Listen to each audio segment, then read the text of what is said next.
now recording. Hey, there he is. All right.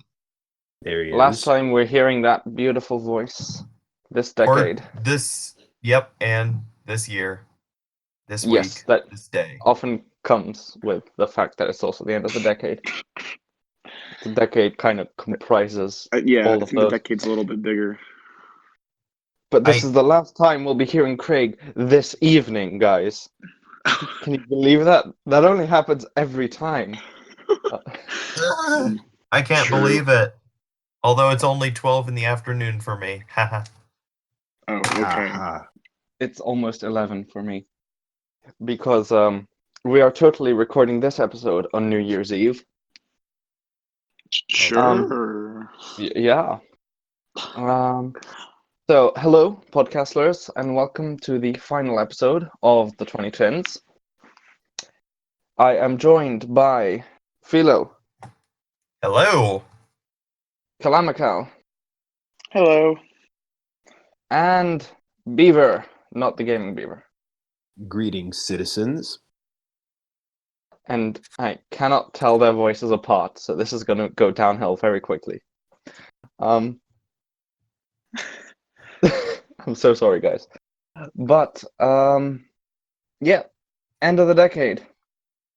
And, we're going to be doing something a bit different for this episode. First of all, this is going to be our first audio-only episode. So you don't need to look at YouTube. We did that in theory for TetsuCon, but we ended up not doing that with our TetsuCon video. But this time it's for real. There's no image sharing at all. Yep, no images. We can put You're it on still Apple probably going to... Podcasts. Yes. This is where although you if use Google. Yes, because if you're watching this on the phone, you still have to watch the NHC logo for however long this episode is, because that's what YouTube is, unfortunately. So, yeah. Now, we're going to be adopting a more lighthearted, less rigid structure for this episode. We're going to be doing a roundtable discussion of sorts of this decade in paleontology. Now, because Sassy could not join us today, we're specifically closing in on dinosaur paleontology. That way we can leave it open if Sassy wants to step in and do his own pterosaur thing, which might happen. So I'll be feeding a few questions to get the discussion rolling, and we're going to start off with just a discussion of the most notable discoveries and papers in dinosaur paleontology this decade. In your opinion, who wants to start us off? All right. Wow. Okay. Good. I mean, Wait, who's going first, though? Just one of you guys. Come on. I mean, the Why not you, Hesperornithoides Caro? paper.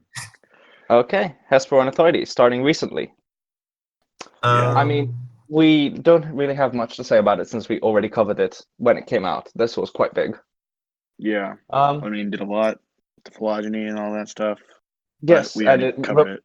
reminds me that I really want to see Andrea Cow's phylogeny because he's working on a theropod super matrix for all theropods, I which can't is still wait for it. unpublished. Do we have any idea when that's coming out?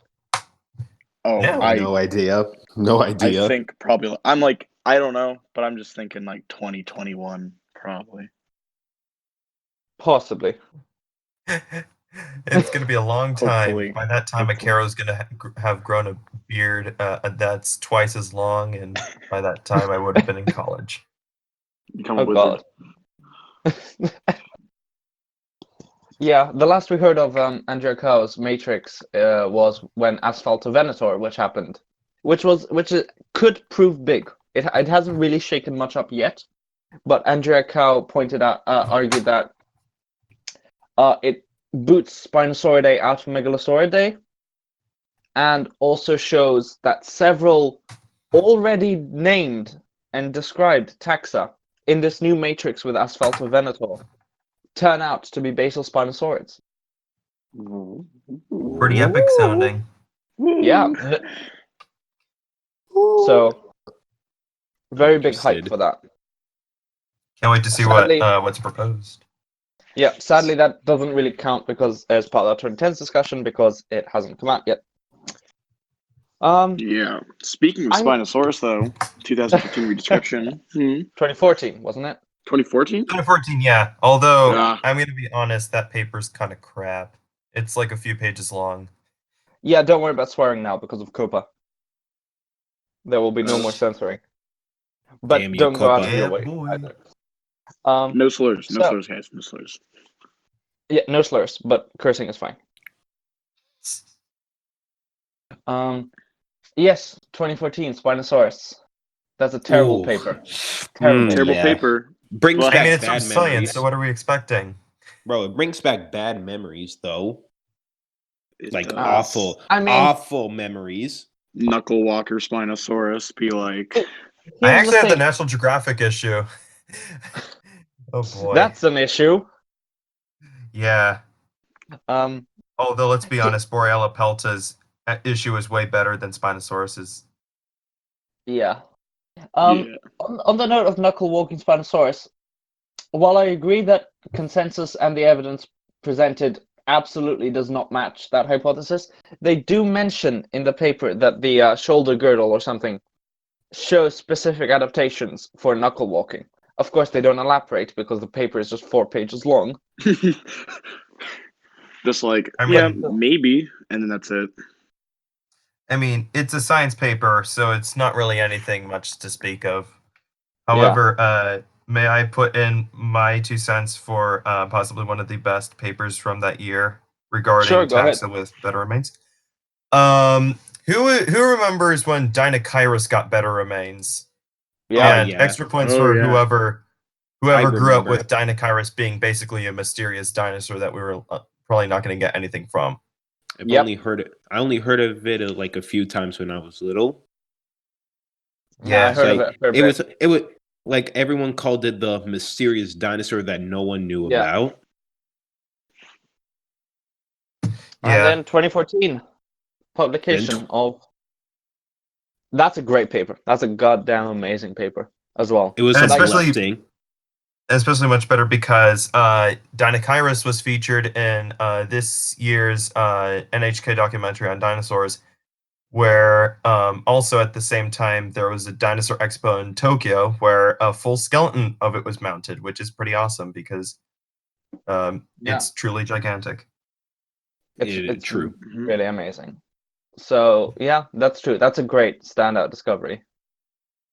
If I want to throw in one, however, Tyrannus's paper I think beats Dinochirus's because that changed the game completely. True. Yeah. So I think because that's the first instance we got of something bigger than BPLsaurus having actual feathers beyond True. just And- hypothesis. Tyrannus is pretty awesome. Tyrannus like is 3 of them. awesome. Yeah. Like, if you think Tyrannus is bad in any way, I will actually hunt you down. On a Tyrannus. Wait, they're dead. Oh You can god. Oh just- no. Great. I don't know. Yeah, that paper was pretty cool. I especially love the fact that there are like 2 specimens just like squished flat next to each other. It's pretty cool Yeah. that it's that complete, especially for something that's roughly around the same size as Allosaurus, if I remember correctly. True. Yeah, it's about 7.8 meters long. Is one of the current estimates, which is basically it's average Allosaurus size.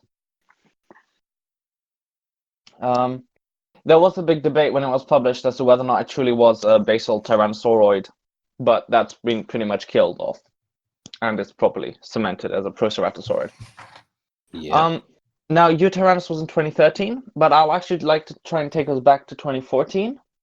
So we mentioned Mhm. Spinosaurus and Dinochirus, but there was also Calindrodromius.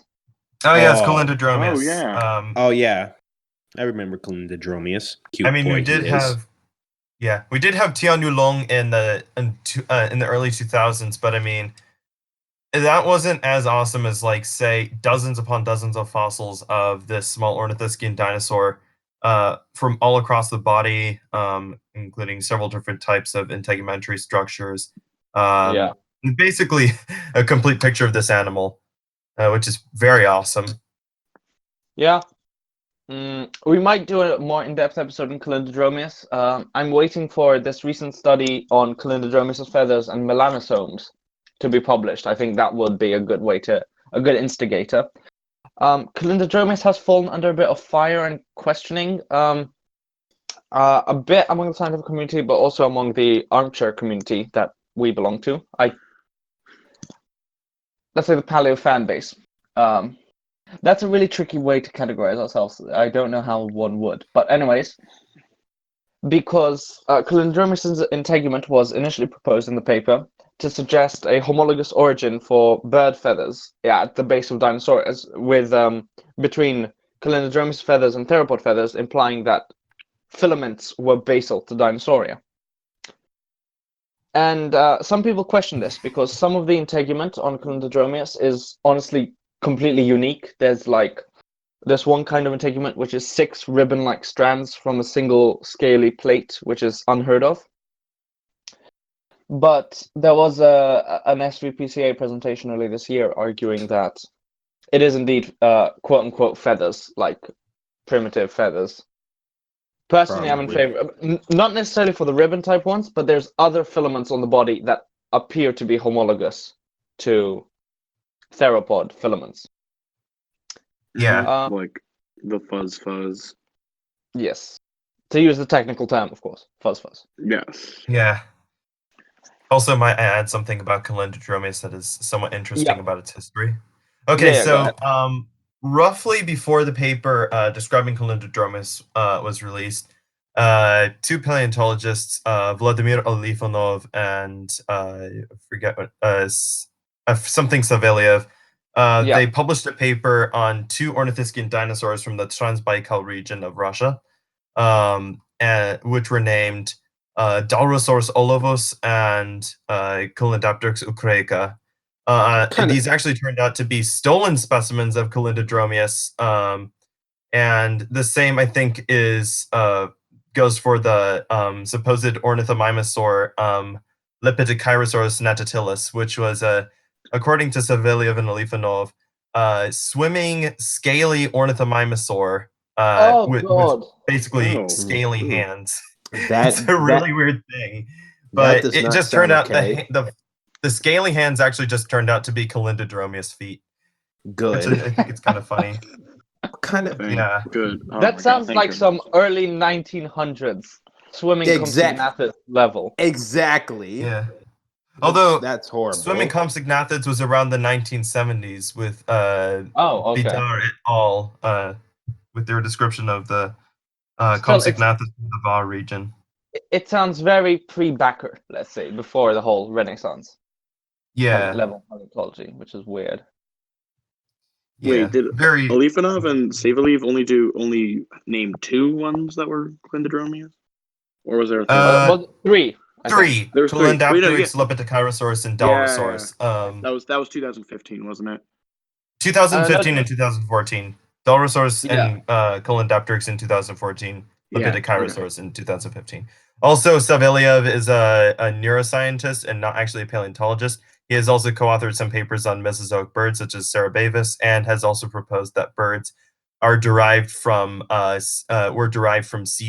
sea-dwelling reptiles that came from land. I'm not making this up. There are actually seminars where he's talking about this. Like he shows like an animation that was done according to his theories of this. It's some pretty wild stuff. Absolutely ridiculous. Yeah. Okay. Wow. Yeah. Okay. Might I put forward another candidate for best discovering paper? Well, not best, notable discovering paper this decade. So, what about me? There's this dromaeosaurid from Hell Creek in 2013. All right. If it's a Chiropter, get out. Just like actually get out. About that.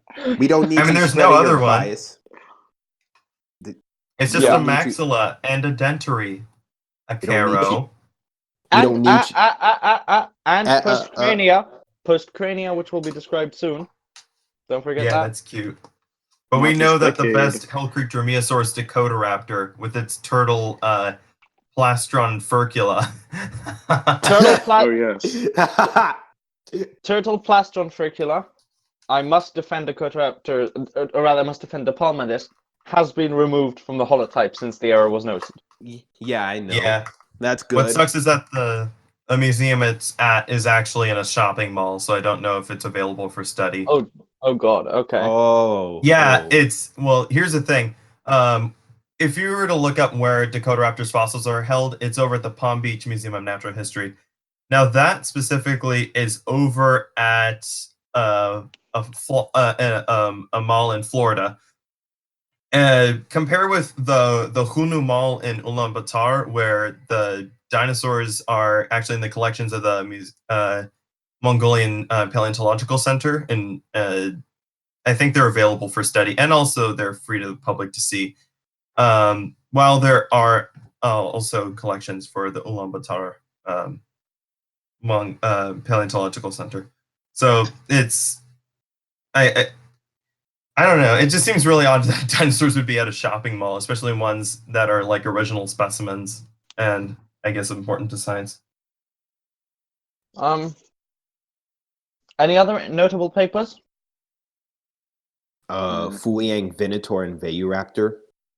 Oh yeah, I mean we covered those extensively in our monthly roundup, which we did because I believe that was May of 2019, which was truly wild.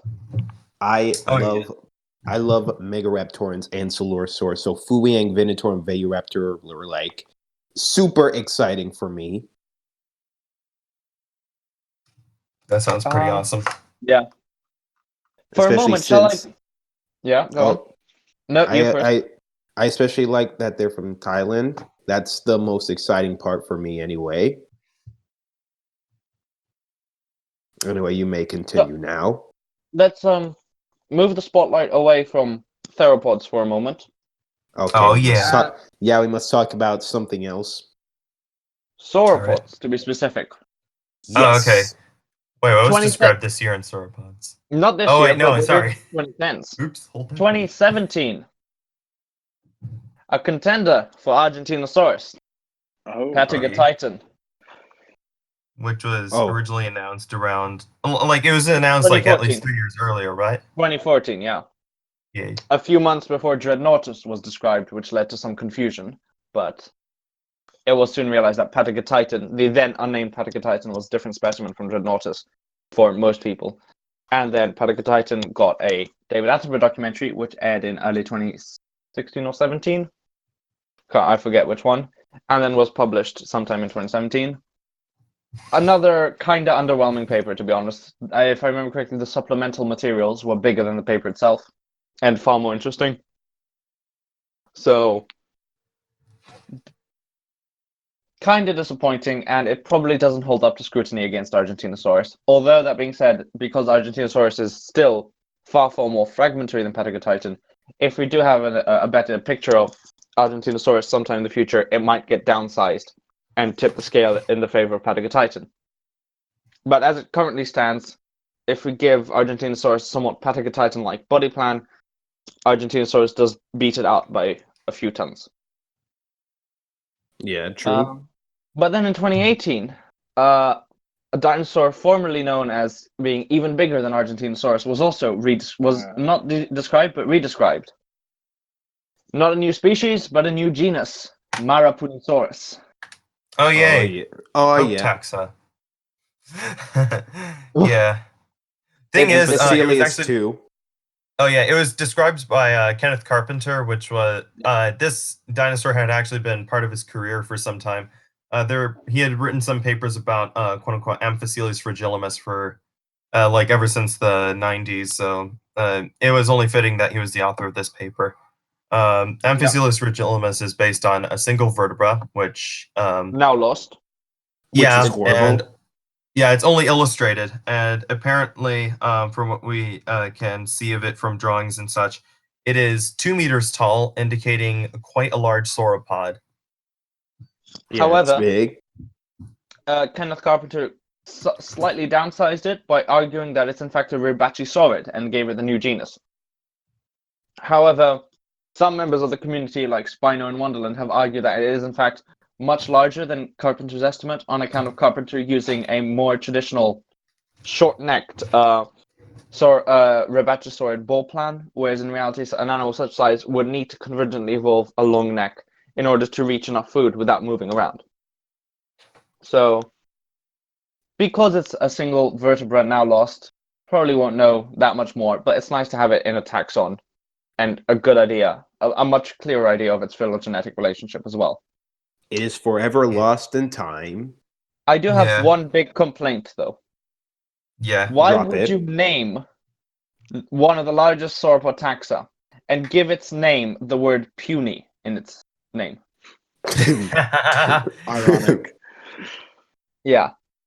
I know that's a very tiny grievance, obviously, in the scale of things, but it is what it is. Scale, because it's big. Hey. Comedy. Anything else, guys? Any other biggies? I think going back to theropods, there was that tail fossil preserved in amber in 2016. Oh yeah, I remember that caused a stir. Yeah. Same with enantiornithines preserved in amber, little baby enantiornithines stuck in amber. Yeah. Another theropod, which blew everyone's mind in 2015, only for it to have been overshadowed by the Coatraptor. Ichi. Oh yeah. That came out of nowhere. When I first saw that, I didn't believe that was real when I first saw the press art. Yeah, when I first saw it, it was illustrated by Yoshua Kanupa. Big awesome dude. Check him out. He does streams. Yeah, I actually remember seeing his reconstruction of it, and I thought it was one of his dragons because he'd drawn dragons quite a lot before. It was only until I started seeing the news articles that I started actually noticing. Nowadays, I'm pretty jaded by everything I see, so nothing surprises me. Ichi, of course, being the first Scansoriopterygid with a membrane preserved between its fingers and also stylofoam element.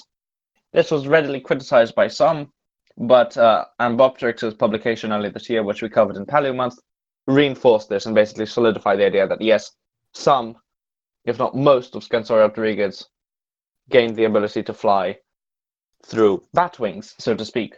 And interestingly enough, means that possibly the earliest acquisition of flight by theropods in terms of chronological scale was not the one we have today.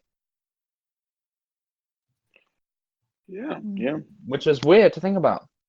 But it also in turn lends evidence to the theory put forward by the Lorry phylogeny that flight evolved multiple times. Exactly, in theropods, which directly contrasts Andrea Cow's interpretation, which has a very linear line for Maniraptora with various offshoots along the way, but not multiple acquisitions of flight. There was another theropod that oh, right. 2017. Didn't have much going on, really, 2017. We had Patagotitan. We also had Halschkaraptor, which is great. We covered it in our NHK episode as well. Yay! Semi-aquatic. Almost definitely semi-aquatic. Almost definitely piscivorous. Huscaraptorine, which is possibly a Unilagid if we go with the Lorry phylogeny. But 2017's biggest contribution. What? You don't think it's a Unilagid? I like the idea of it being in its own unique family alongside Coolsanthis and Mahakala. I mean that it is, but said Huscaraptorinae is the sister to Unilaginae, so to speak, and they form a clade together in harmony. Oh, makes sense. Yeah, got it. Unilagines do have short arms for theropods. Osteraptor, notably so, which is weird because Rhahonavis, as a Unilagine, actually probably gained the power of flight. So that means that Unilagidae as a group had everything from terrestrial, semi-aquatic, and airborne members. So, wow, props to you. Obviously, we're still waiting for, the Rhahonavis thing has been called into question with Chimera. Hopefully that Rhahonavis monograph that should be out by the end of the year should confirm this. I hope so. I hope so. Don't leave us hanging. But still, on 2017, biggest thing 2017 had to offer, especially in terms of theropod and I'd argue even dinosaur paleontology, Bye-bye Troodon. Oh, Yep. yeah. And welcome back, Stenonychosaurus, and Troodon is gone. Let's celebrate. Also, welcome hello, Latinovenatrix. Yeah, Latinovenatrix. By the way, we did an entire episode on Troodon. Well, I wasn't here, so we can't say we. We did. Still though, check that one out. I think that's actually one of our. That's a good episode we did. I'm happy with the way that one turned out. Good summary of everything Troodon I went through. But basically, long story short, 2017 seems to be the final nail in the coffin for Troodon. And Troodon finally met it. Yep, and Troodon finally met its end. As dubious, though not invalid taxon. Yeah. Yeah. Somewhere in the middle. One last contribution from me, and then I'm going to open it up to the board again. Going back to 2010 for Theropoda, Concavenator. Haven't heard enough of him this decade. That was a pretty neat dino. Sorry? It's a pretty nice dinosaur, especially because it kind of shows a little more variation in how Carcharodontosaurs looked, especially with like the quills and the sailback. Yes. With regards to quills, sorry, I lost my train of thought. One second. So quills, we discussed this mainly in Paleo Games Part 2 in the addendum about Path of Titans. It went back and forth about whether or not they were quills. Current consensus seems to be they were quills in that Cuesta Fidalgo, I hope I'm remembering and pronouncing, well, I'm probably not pronouncing her name correctly, so sorry about that, argued that the arm was mispreserved and that in fact the bumps can only be considered quill knobs and every previous study was wrong. So it seems solid that they are in fact quill knobs. And also we have Podothica, although those are not great in terms of preservation and not very well figured, sadly, in the available papers. Yeah. Mm-hmm. By the way, if you're wondering how to pronounce author names, I'll if you want, you could just type them out to me and I'll just read them. What? Oh yeah, okay. I will, I might. But I think that's really it for me. Anyways, opening up the board again. Any other? It's not huge, but Lagos Venator this year. It's nothing huge, but the smallest Carcharodontosaurus so far. Half the length of Concavinator. Not half the length. It was upscaled a bit, I think. It's about 4 meters in length compared to Concavinator's 6 to 7. Still very small. Yeah. Might see. Yep. Yeah. Lagos Venator. We'll probably talk more about it in a future episode. About doing a 2019 roundup because 2019 has been quite big. Yeah, Philip. Yeah. What's another good taxon? How about Asphaltovenator? Ocelaya. Ocelaya is pretty cool too. Yeah.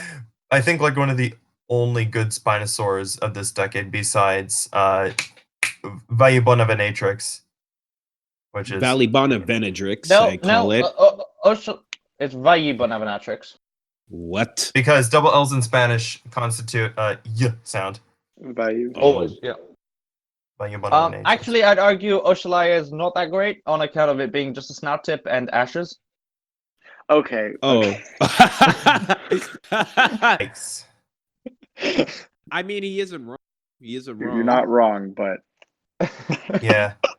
Also, the Museo Nacional went down in flames last year, so unfortunately, I don't think we're ever going to be again unless more fossils from the site where it was originally found are recovered. But for Ocelaya just got reduced to teeth. Is it even teeth if they're not? Spinosaurus teeth aren't diagnostic. Looking at you, just Ostafricosaurus. Yeah, also described in this decade. Ichthyovenator also Spinosaurian from this decade. Its status as Spinosaurian may change. Potentially, there have been some arguments being that it's a Carcharodontosaurid, I believe, or Megalosaurid. But whatever the case, it's unclear, and time will tell. Carcharodontosaurid, I believe. Concavenator has lent extra strength towards it being Carcharodontosaurid. Yeah. How about? Yeah. Anyway, I think I interrupted. What else is there? What else? How about some ceratopsians? We haven't discussed ceratopsians. I mean, there's been a Yes. ton of them. Rubeosaurus was described in 2010 and killed off in 2019. Rip. It's He been kept only lumped 9 years fully to himself. into Styracosaurus. Yeah. Yeah. Oh, and by the way, in Cosmoceratops was 2010. Cosmoceratops, best Uh, ceratopsin. Cosmoceratops Yeah. and Utaceratops were both described in the same paper, so double whammy there. Oh, and Yeah. Vagaceratops was also the genus Vagaceratops was also described in 2010. 2010 was a big year for ceratopsians Diabloceratops, because too. of 2010 was a big Diabloceratops. year for ceratopsians because of Ceratopsian Symposium in Alberta, which is pretty awesome. That which named I think it was Medusaceratops, Diabloceratops, a second species of Archaeoceratops, Golwelaceratops, Ohoceratops, Tatankaceratops. I think that's it. Yeah. It's quite a lot in So- terms of like ceratopsian. So 2010 was just the year of the ceratopsians. Yeah, Yeah. basically. Oh, I think Sinoceratops was described in that year too. Let me check. Yes, indeed, it was. Sinoceratops. Ruined forever. Zenuan Long, the dromaeosaur, which is probably a Microraptorine and probably won't exist pretty soon because it will be lumped into Raptor based on a new specimen. Oh no. But thanks to the new specimen as well, we're going to have a very good idea of how this very large-bodied Microraptorine was feathered, with these very long arm feathers. No feathers have been preserved on the legs on either of the two specimens, and some short, relatively short pennaceous feathers along the length of the tail. So very unconventional for Microraptorine, but also very, very big, and that would have been 1.8 meters long, so bigger than Velociraptor.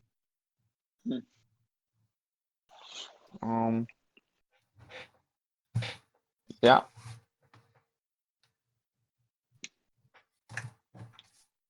What else? Any other suggestions? I mean, I was about to bring up something controversial. Go for it. Nah, I can't bring it up. It's too controversial. Oh, Ornithoscelida, I think I know isn't what you're it? talking about. Okay, remember at the beginning of Ornithoscelida. the decade where Nanotyrannus was absolutely out of the question? As a juvenile. Bloody Mary. Bloody Mary, Jane. Bloody Mary. Don't say it 9 times in front of a mirror at night, or else Nanotyrannus will become valid. Don't do it, people. Do it. Do it.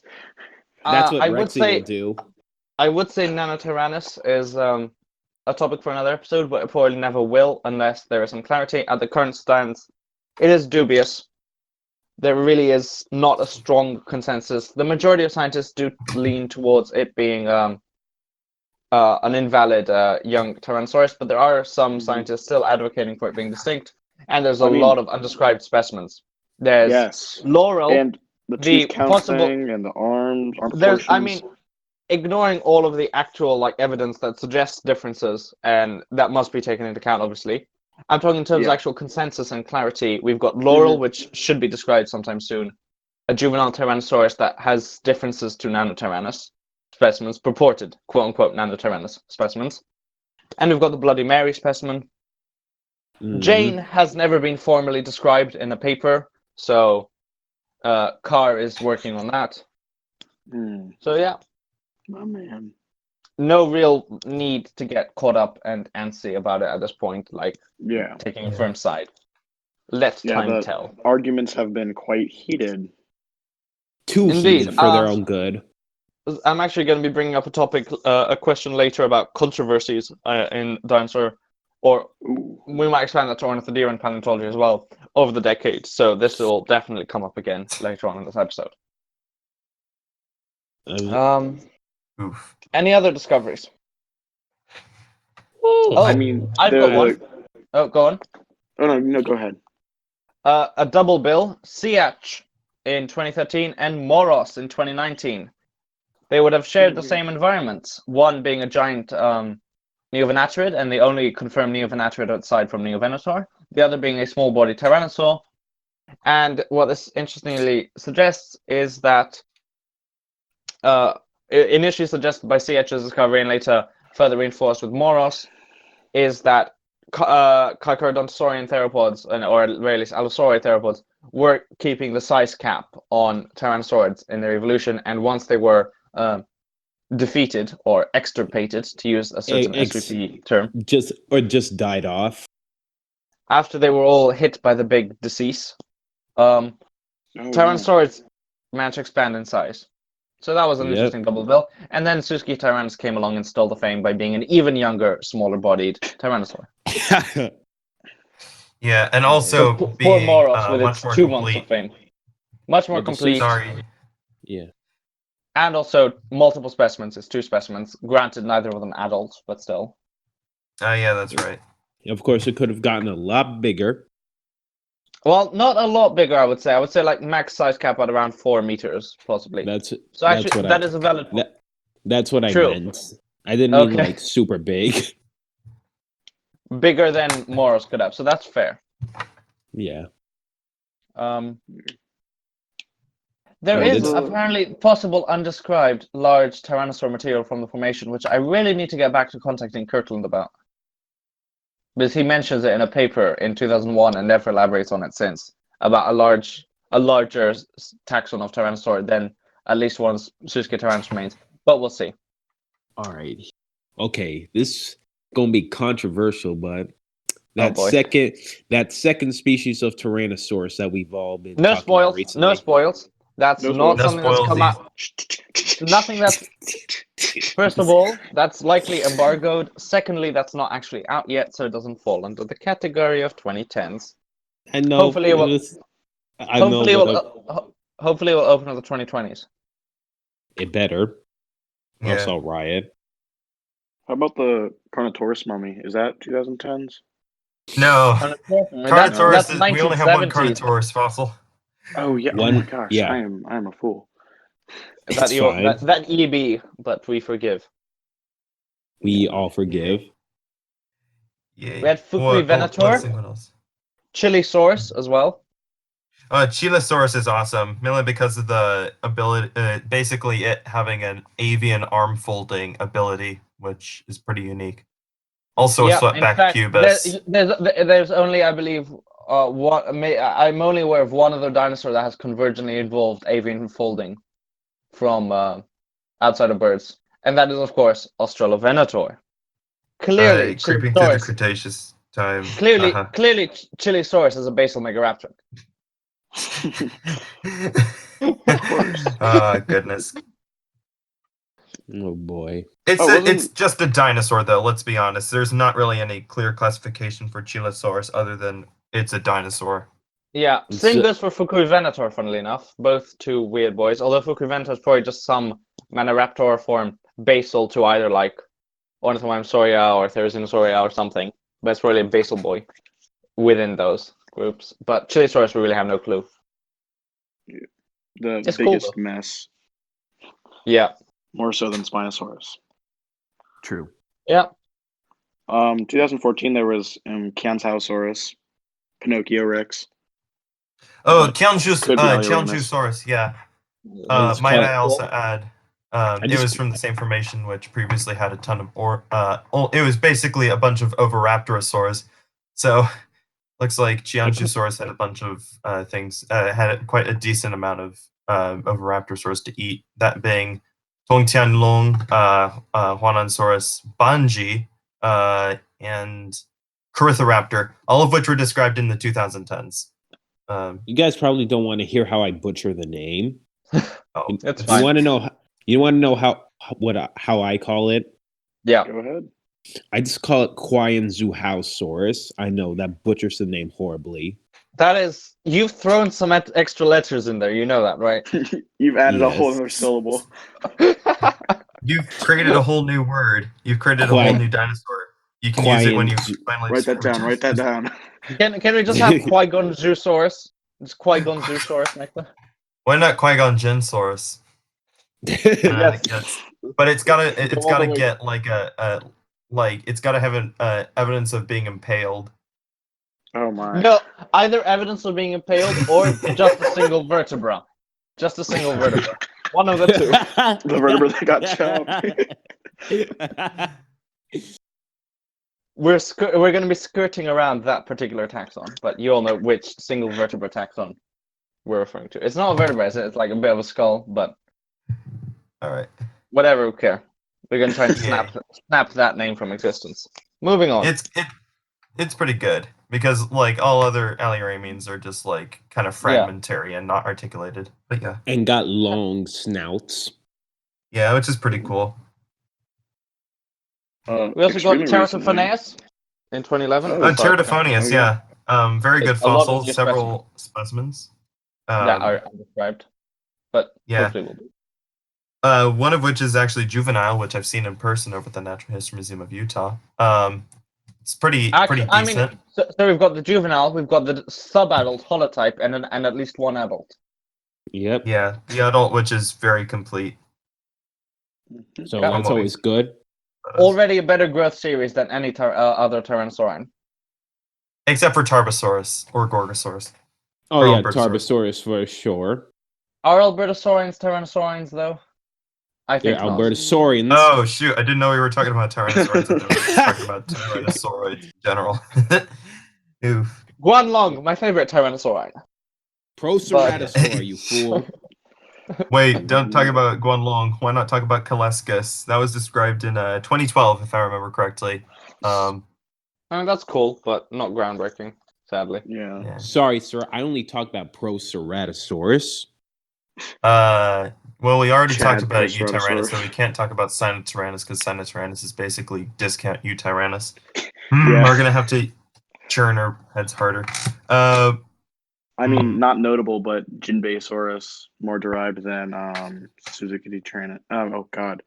It's more gonna go on. Yeah, Jinbeisaurus. Saltriovenator. Crowner. Yes. No. That's the second species of Tyrannosaurus. It's an extant one, actually. Hence why Saltriovenator is pretty cool. I actually remember when it was still called Saltriosaurus in a dinosaur book I have, which is pretty interesting. Sadly, it dethrones Cryolophosaurus as oldest of theropods to have passed 1 ton. But it's also very fragmentary, so that's good. But it's also very fragmentary. Yeah, which sucks. It's all right though. Italian dinosaurs. I think Eudromius was 2012. Or was it 2011? Was it? It was. I mean, either way. In the early 2010s, which is pretty 2011. Cool. Yeah. 2011. One of the earliest stem theropods, which is pretty cool. Known from a relatively complete skeleton, although since it's a Serino taxon, we don't really get a good view of the fossils. Because it's a dungeon. Speaking of Serino, he has a burrowing Noasaurid that hasn't been described. Speaking of Noasaurids, Vesperosaurus happened. Oh, Vesperosaurus, the cousin of T-Rex. Yeah. Remember that? Oh no! That's literally every report on theropod dinosaurs. It's got to be a cousin of T-Rex to keep you attention. And every sauropod is bigger than T-Rex. So yeah. I mean, almost every. Not every. T-Rex is both a unit. T-Rex is both a unit of measurement and all your cousins. Damn. My friend is 1/4 Tyrannosaurus. Heavy. I don't know. He's 0.1% Tyrannosaurus inside. I actually have ancestral ties to Tyrannosaurus. Wow. Yes, be happy. Nazutoceratops was published in 2013, and that featured in Jurassic World Battle at Big Rock, so that's cool. Yay. Should have eaten the child. Oh, come on. Come on. But it's always the child giving away the position. That sucks. I stand Allosaurus eating the child. And I'll say it. Oh, God. We have a Battle of Big Rock episode. If you guys want to see more about that, go watch it. Yeah. There's Gnathothorax. Gnathothorax. I hate the name Gnathothorax because I forgot how much Akira hates it. What it translates to, I remembered. What it translates to is eater of jaws. Yep. So it just eats jaws. Yeah. Although, if I remember correctly, Geniodectes means jaw biter, so I think either or they're kind of cringe. Jaw biter's a little bit better than eater of jaws. Mythoborax yeah. be like, your jaw, Yeah. hand it over. Please, sir, Yeah. give me your jaw so I may consume it. I need to make that into a meme. Geniodectes and Nathovorax join alliances so that they can take your jaws. Anyway, To be like that. there are other things. Yeah, but I think that's it from me, at least. Yay. Yeah. I could probably come up with something good. So what's You better. your best? What would you guys put as best paper? Ooh, there's that's a hard- Sanjuansaurus from 2010.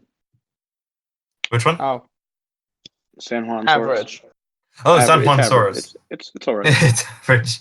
Yeah, it's okay. I like Ararosaurus. I think Chop et al. 2015 was a pretty good paper for establishing Gallimimus and also revising Diplodocidae entirely and reviving Brontosaurus as a genus. It would actually be Diplodocidae, I think. Diplodocidae. Okay, thank you.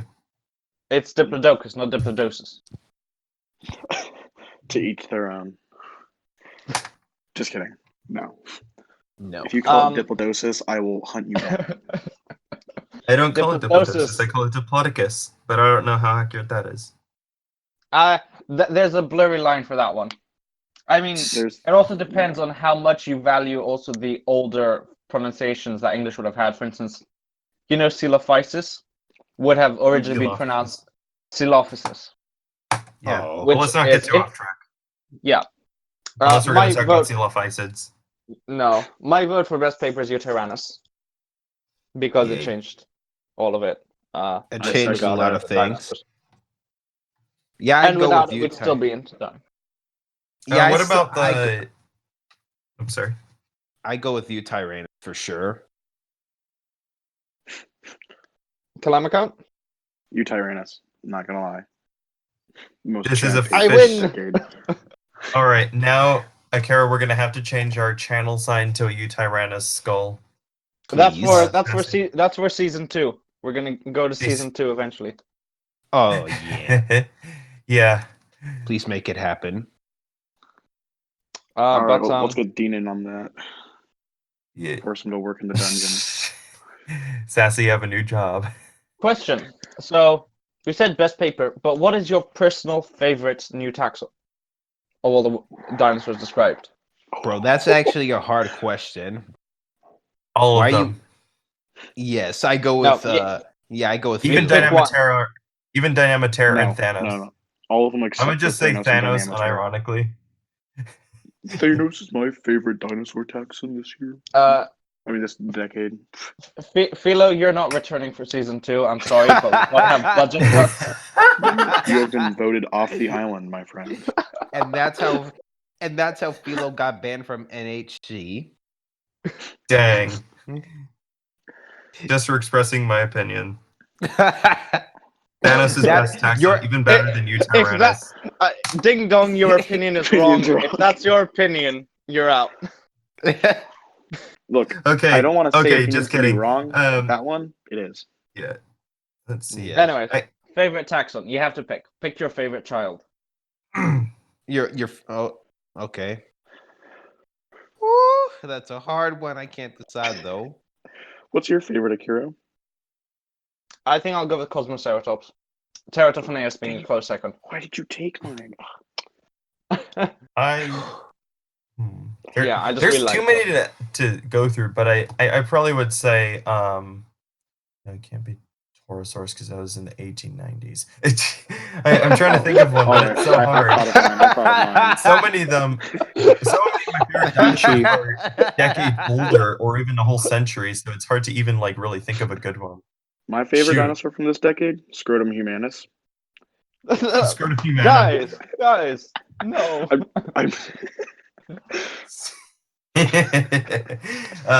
okay, over 18 content. All right, I'm going to choose some of my favorites right now. Suskityrannus and Fuiang Venator. Okay. Yeah, sounds pretty legit. I'll allow 2 then. Okay. 2 favorites. I would take Nasutoceratops and Suskityrannus. I think both of them are equally good. Yes. I really do like Nasutoceratops. I found it very fun to draw, actually. I have also drawn Suskityrannus chasing a Zuniceratops, which is pretty cool. Well, and Orthonicus just looks at them both. You need to post that. I want to see. Oh, I'll post it. I don't know. No images. No images. Yeah, after understand. this, I mean. After this. Okay. Yeah. Go on to the Discord if you want to see it, people. My favorite. You can choose 2 if you want. My 2 are going to be Cosmoceratops and Ichi. Just saying. Since you have a second. Akira. I was going to say Ichi. I still love how Philo. I love how Philo was. We can overlap. Taurosaurus. No.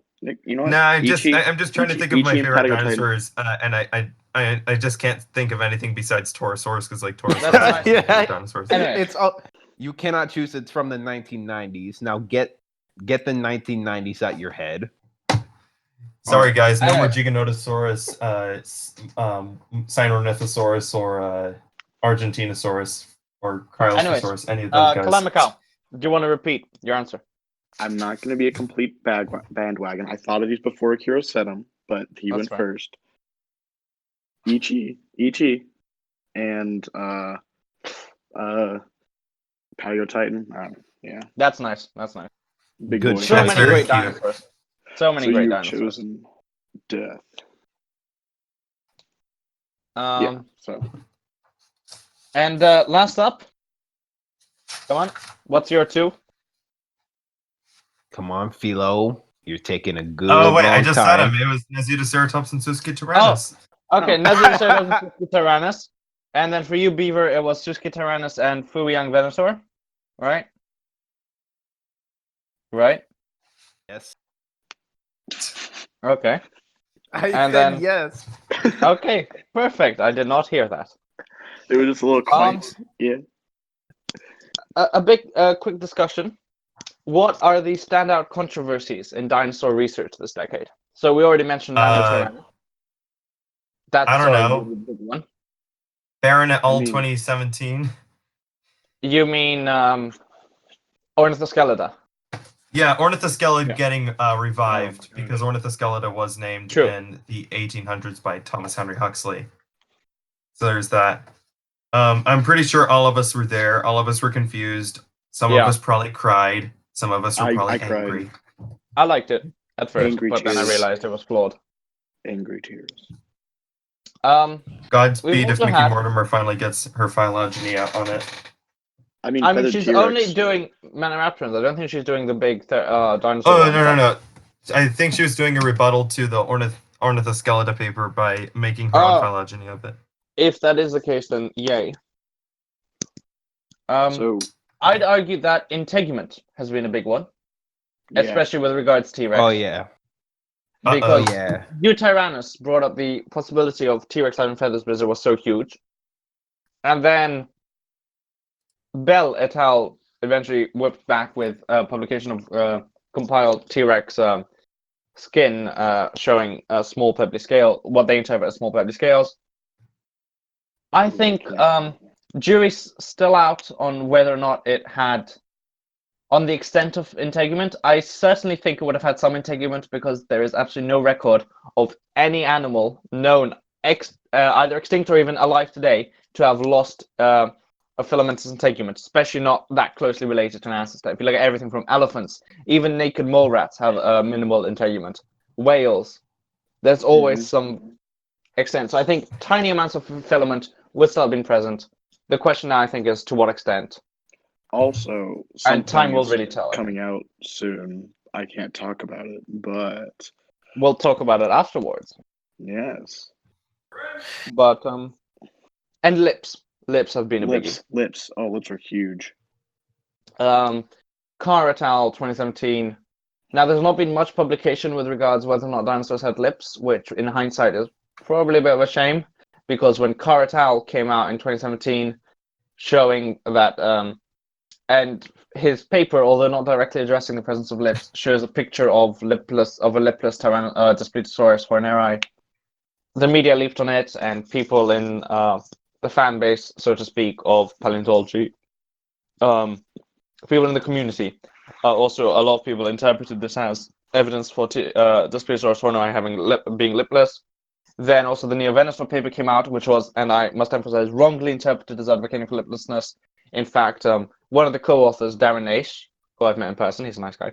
One of the co-authors, Darren Naish, is on record as saying that they actually do stand for lips. So a bit of a mess. Hopefully, will be resolved soon. Only the Carnotaurus when we had the skull preserved. It better be.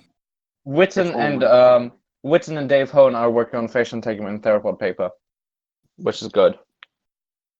When's that and coming Gregory out? We don't know. They just said that they were working on it back in 2017, I think, or 2018, early 2018.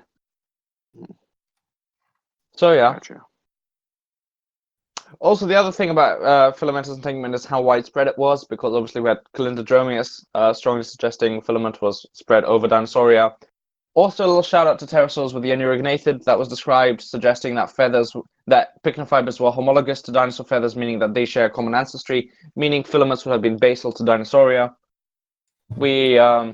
That was called into question at SVPCA this year, only for another presentation also at SVPCA to offer up their own interpretation and strongly rebut the argument that pycnofibers are not homologous by saying that actually they are homologous. So a lot of back and forth on that. An interesting paper, which I think has been overlooked, it's also still in preprint, so maybe it's a good thing it's been overlooked because it's not officially published yet, argues that Coelophysis would probably have needed some extent of filament covering for it to survive in its ecosystem, which is cool. So a lot more has been lit, a lot more light is shining on the diversity of integument, and is calling, I think more so what this decade has really done, more so than other decades, is rather than simply present new evidence, it's kept challenging our previously held assumptions and kept driving it home that we really don't have much certainty. From everything from Dinochirus Spinosaurus, the filaments, the 1-ton size cap, and all of that. I think that's really what this decade can be summarized as. Personally. Yeah. Anyone else want to add anything about like controversies or anything like that? I mean, you summed it up quite perfectly, if I do say so. Yeah, you pretty much summed up everything I wanted to say. Okay, I'm happy. Nanotyrannus, integument, those are the main things. And I think that pretty much wraps up our discussion of paleontology this decade with regards to dinosaurs. Obviously, Larry said we're leaving out one of the years, but there is something else we want to talk to. Come on, guys. What do we usually end our podcasts with? What's the last 20, 30 minutes of a podcast about when we're discussing, say, a taxon? Paleomedia time, guys. Oh, I knew that. I liked 2010s. I liked Wacko Dinosaurs 3D and the NHK documentary on dinosaurs from this year. Hey. I mean, I do like the NHK documentary, the first episode. I really dislike the second one. Oh my god, the second. Those Mosasaurs. Oh my. Yeah. If you remember, if you watch the episode, you'll get it. Yeah, watch the episode for that one. Walking Dinosaurs 3D, I think, is an abomination. That's my stance. Not representative of the NHC podcast, of course. We also had 2011 was a big year for dinosaur documentaries. We had Planet Dinosaur, Dinosaur Evolution, March of the Dinosaurs. A wide diversity as well. So I think, and also, even if not all the documentaries may have been perfect, each one had strong elements to them, I feel. With Dinosaur Evolution offering the amazing dinosaur designs and more interesting take on dinosaur media, which was unfortunately squandered by the dinosaur documentary nature. Although personally I'm happy with the end result. Planet Dinosaur offers a more informative approach for dinosaur paleomedia, but also many feel it's dry, boring, and awesome bro, which can be valid points. It is very slowly awesome, like subtle awesome bro. I mean, and that every action scene ends with dying. It is definitely. Yeah. It's better than Clash of the Dinosaurs. Yeah. Oh my gosh. Ooh. Much better. And March of the Dinosaurs, everyone has their like pros and cons about it. Personally, I think I like all three. That's my stance. For different reasons, of course. I don't know about you guys. What do you think of the trinity of documentaries that we got in the 2011? Yeah, they're good. I like them. Philo? I mean, have their problems. Sorry. Oh no, I'm just rambling now. Go ahead. Philo? Oh yeah. I think like Good Dinosaurs 3D and the NHK documentaries from this year were pretty good. Yeah. I mean, I like the first episode of the NHK documentary. The second one, not so much. Again, second one. The second one's horrible. Yeah. If you guys remember that. I mean. However, in 2011, I guess. I wonder how far we could loop this in theory, but because we do have time to keep in mind, let's try not and loop this. Then we just got a bunch of standalone documentaries. There was, according to Thomas Holtz, a planned ornithischian-centric dinosaur documentary by Discovery Channel, which never saw the light of day after Dinosaur Revolution, sadly. Yeah. Which sucks. But we got a bunch of standalone ones. Our boy David Attenborough was doing some dinosaur documentaries, and Ichthyosaur one. We got Conquest of the Skies. We got Flying Monsters 3D, also in 2011, if I remember correctly. Yeah. No, 2010, but still counts. 2010, 2011. So yeah, we got that. But the only other long-form, or rather, the only thing that comes close to long-form dinosaur documentary, barring the HK dinosaur documentary, is Le Monde Perdu. Later repurposed as Series 2 of Ancient Earth. Series 1 of Ancient Earth also happened this year, but we never speak of it until we do a podcast episode about it, which we will. Le Monde Perdu, which was actually Eutyrannus' second Paleomedia appearance. Yep. Mm-hmm. I remember. I don't know. I have mixed feelings about Le Monde Perdu. I don't know about you guys. I got to watch it as it aired live, so I'm happy about that. So, like, as an experience, it was fun. But actual quality I have is not not been able to see Le Monde Perdu. I haven't seen it either. Beaver, have you seen it? The Eutyrannus. I've just seen the Eutyrannus, and that's it.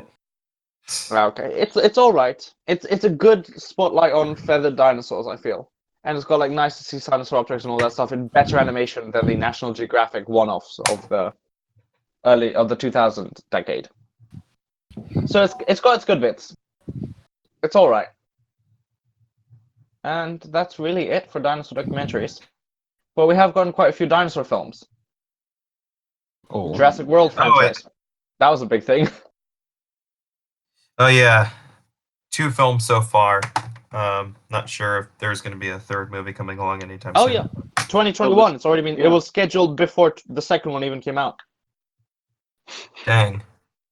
And it's possible that they're going to continue the trilogy afterwards as well. Like, so not a trilogy. What? But let's focus on what happened. Any more disappointment? Yeah, it's a disappointment. Let's face it. The Jurassic World films. I don't like them. Yeah. Lots of people don't. Yeah.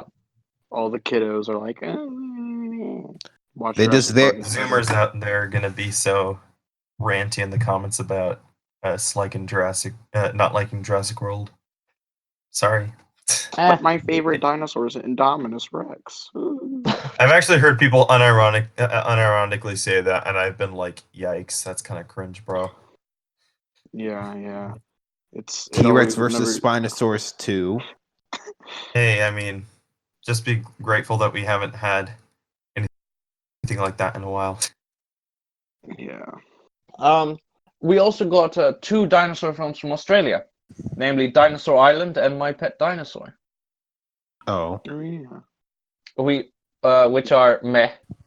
I don't hate them as much as some other people do. I enjoyed watching Dinosaur Island because I watched it when it came out, so I was like 13 at the time, and I was expecting a kids' film with good CGI, and that's what I got. So I'm happy with it for what it is. It's also not particularly great, though. My Pet Dinosaur is a bit aggressively boring, and the dinosaur designs are very bland because it's all scaly, and I actually think it would have been more fun for it all to have been like aggressively feathered, personally, because at least it looks better. It looks like a sort of wacky Louis Ray film. We also got what was it called? Adventures of Jurassic Pet, which I've watched, which is all right. The dinosaur in that is designed by Vlad Konstantinov, who also did Dinosaur Revolution and is also doing the upcoming Dino Dana movie, at least in part. So he's always great. So the dinosaur is great, and it's also a Tyrannosaur. Still a bit unclear personally on whether or not it's T-Rex or Albertosaurus, because the film hints at it being Albertosaurus. The director has said it's T-Rex. Vlad Konstantinov, when posting images of the model, has given it the hashtag Tyrannosaurus and the hashtag Albertosaurus. So we will never know. It's just, by the way, it's just an amalgamation of both. It's beautifully forward-facing. I don't know. I think we may even have released it. If you go watch our Paleo, which one was it? It was our first episode. We released when we hit, I think 400 subs. We released our first Paleo Media, our first podcast episode ever. Specifically, the first half of that first episode. And at the very end, we discussed it a little bit with his beautiful forward-facing eyes. Sassy swore, so just look out for the censor mark. It's after the bit where we discuss the Gorgosaurus from Walking with Dinosaurs 3D, which we also got this year, but we will not discuss Walking with Dinosaurs 3D. No, we will not. How about The Good Dinosaur? What do you guys think about that? Bro, no. Stop. Dude, you just posted cringe. We're going to lose subscriber. Hey, this is how we get the little kids into it. Come on, guys. Come on. We do not advertise for little kids. We are not. This content is not made for adults. Wait, no, it is made for adults. It's not made for kids. That's the one. You fool. Don't mix up your audiences. Can you even make? I'm sorry, but surely you failed at content if you make content that's not made for adults. I mean, the only way that works is that you're actually making people lose brain cells. Carol, we're actually making content with people who want to learn. Yes, kids. So clearly, no, shut up. This is not made for kids. Hey, little Timmy. Okay. Please. But Good Dinosaur. Yeah. I haven't seen The Good Dinosaur, actually. Someone pirated it for me. Actually, it's quite bad. Bro, I haven't. It's horrendous. Just horrible. Oh. Hey, Philo. That's what we'll do. We'll watch The Good Dinosaur for another episode of the NHC podcast. No. We'll just watch it and stream it and then get our channel copyright strikes. Please. We shouldn't. And then get, our channel deleted by the COPPA because I keep saying this is for kids.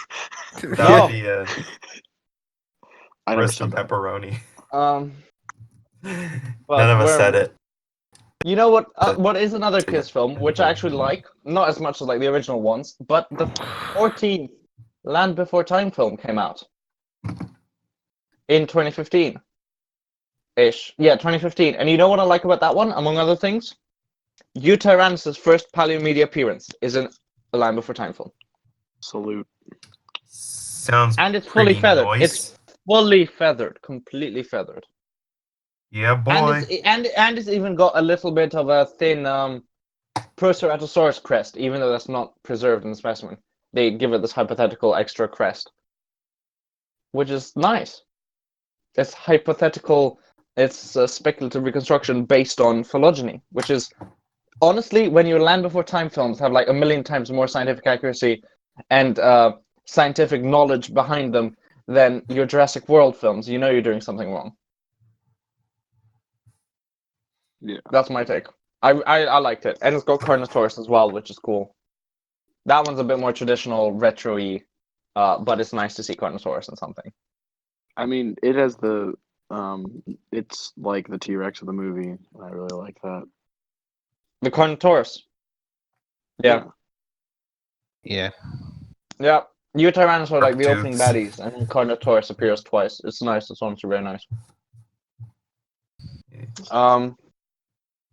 And was there any other Paleo media this year? I don't think there was any other notable Paleo films. Nope, I don't think so. So, any favorite piece? Shall we do that? Just close this off. What is everyone's? If you had to pick a favorite, why am I doing this? Even I can't pick one. Favorite what? Walking with Dinosaurs 3D without the annoying voiceovers. The Cretaceous cut, that's your favorite? Yeah. Okay.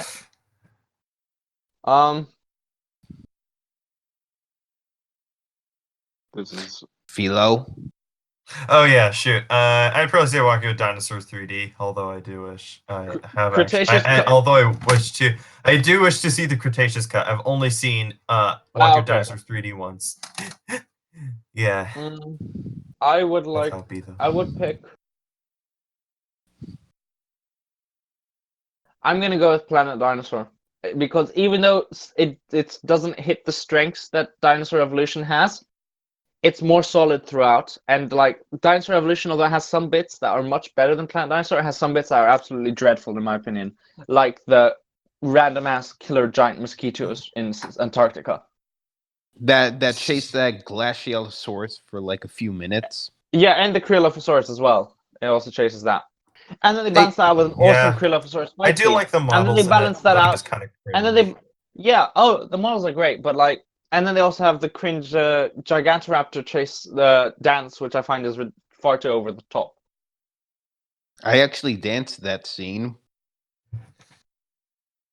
This is when it aired, right? Not like a few months ago. There's a lot of stuff you have to excuse in these in these particular documentaries. I think we can all. Hey, I danced to the Gigantoraptor dancing scene, okay? It was fun. But yeah, and also because it also really ranges in animation quality as well, like the Shunosaurus, the Tyrannosaurus episode, and the Allosaurus episode, because they were done by Moko Studio. They were in charge of those episodes, of those segments, like the Allosaurus, Tyrannosaurus episode, and the Shunosaurus episode, and they're an amazing studio. They did Clash of the Dinosaurs as well, which has decent animation, even if you hate the show. True. I think it's got, and like they're very well animated, and very like a lot of good animation has gone behind it. You really get the weight of the animals. So I think they're a very good animation studio, which is now bankrupt. But and that's a shame. Yeah, and then you have like other segments like the Utahraptor segment, which I think is horribly animated. I mean, the way those sauropods run, and the way it kicks the Utahraptor and it flies into the air. Yeah. So. Whee! Just whee! But yeah, I've gotten on long enough, so my vote is Planet Dinosaur for the consistency. Out of Philo and Kalamica. Finish us off. I mean, I have to say. I like how Philo just disconnected the moment I say that. You're on your own, Kalamica. So I remember I kind of grew up with Dinosaur Planet. I remember I have the CD for it. Yeah, that's 2004, you numpty. Yeah. What's gonna choose when dinosaurs roamed America? I watched it this decade more, so. No, that doesn't count. Take it. Favorite piece of Paleomedia from the decade? Dang it. Philo, why did you have to leave? Philo's back. Nah. Philo, go for it. Yeah, hey. Go ahead. What was it again? Favorite piece of Paleomedia from the decade? I'd probably say Dinosaur Evolution, just to say. A lot of good memories with that. I remember watching all of the clip YouTube. Planet Dinosaur 2. I remember playing the online. But between the two, which one gets your vote? Yeah. That's pretty fun. So which one? Dinosaur Evolution then? Planet Dinosaur, Walking with Dinosaurs 3D? Which one is it? Because you mentioned Walking with Dinosaurs 3D, but I forgot, sorry. He can't decide, man. It's too hard. Okay. Can I pick a video game? No, you have to answer the question, goddammit. Fossil The video game no longer exists, by the way. The Planet Dinosaur game no longer exists. Fossil Fighters Champions. Lost to the sands of time, unfortunately. Yeah. I mean, you could try to play it on the Wayback Machine, but as far as I'm concerned, it's not available. It doesn't work. I tried it, yeah. Of course you tried. I never got past a certain level. Yeah. All right. So Paleomedia, I think, should include video games. So I choose from 2010 the game I adored, loved, cherished. Fossil Fighters Champions. course. Of course. Okay. Okay. You know what? I'll allow it simply because this episode needs to end sometime. Sorry, man. I grew up with digging with dinosaurs.